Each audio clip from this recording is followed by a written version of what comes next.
Olá, alunos! Vamos agora resolver uma função, estudar uma função chamada função média nas planilhas. A função média, ela retorna a média aritmética dos seus argumentos e também está no rol daquelas funções mais importantes ou que mais caem nas provas de concurso.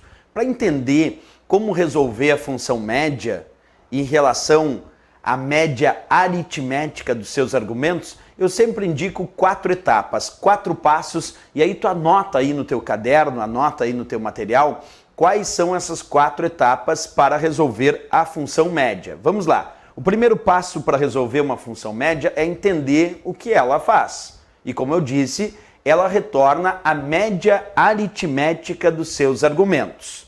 Depois, para fazer a função média, em primeiro lugar eu recomendo fazer a soma. Observa, antes então de estudar a função média, é importante que tu já tenha estudado a função soma. Por que isso? Porque o primeiro passo para resolver qualquer função média em provas de concurso é fazer a soma. É imaginar, em primeiro lugar, que aquela função é uma função soma e resolver como se tu estivesse resolvendo uma função soma normal. Esse é o primeiro passo para resolver a função média. Então, fazer a soma. Segundo passo, tu vai pegar o resultado desta soma e vai dividir pelo número de argumentos. Então, a segunda regra para resolver uma função média em provas é justamente pegar o resultado da soma e dividir pelo número de argumentos. Vamos imaginar, o resultado da soma deu 10 e a função tem 2 argumentos. Então é 10, que é o resultado da soma, dividido por 2 argumentos, o resultado da média vai dar 5.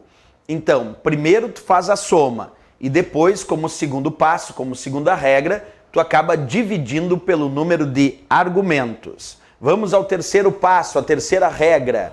Essa regra é usada em intervalos e ela diz: em intervalos, dividir pelo número de células que estão sendo referenciadas. Observa, a terceira regra só deve ser utilizada nos casos onde tu encontra 2 pontos, porque quem indica intervalo dentro de uma função é o 2 pontos. Portanto, só utiliza a terceira regra quando tu encontrar 2 pontos, quer dizer, em intervalos. Então, a terceira regra é para utilizar em intervalos. Por exemplo, tu faz a soma e se tiver 2 pontos, tu vai dividir pelo número de células que estão sendo referenciadas nesse intervalo. Tu imagina que tu fez a soma e deu 20, e aí aquele intervalo indicado por 2 pontos estava referenciando 4 células. Então tu vai pegar 20, dividir por 4 células que estavam sendo referenciadas no intervalo e vai obter o resultado da média 5. Percebe? Quando tem 2 pontos, é intervalo. E nesse caso, quando for intervalo, tu divide pelo número de células que estão sendo referenciadas nesse intervalo, ok? Essa é a nossa terceira regra para resolver a função média. Claro, depois vamos avaliar exemplos de tudo isso. Vamos à quarta regra. A quarta regra para resolver a função média. Quarto passo, a quarta etapa diz: se uma célula não apresentar valor numérico, a média não considera.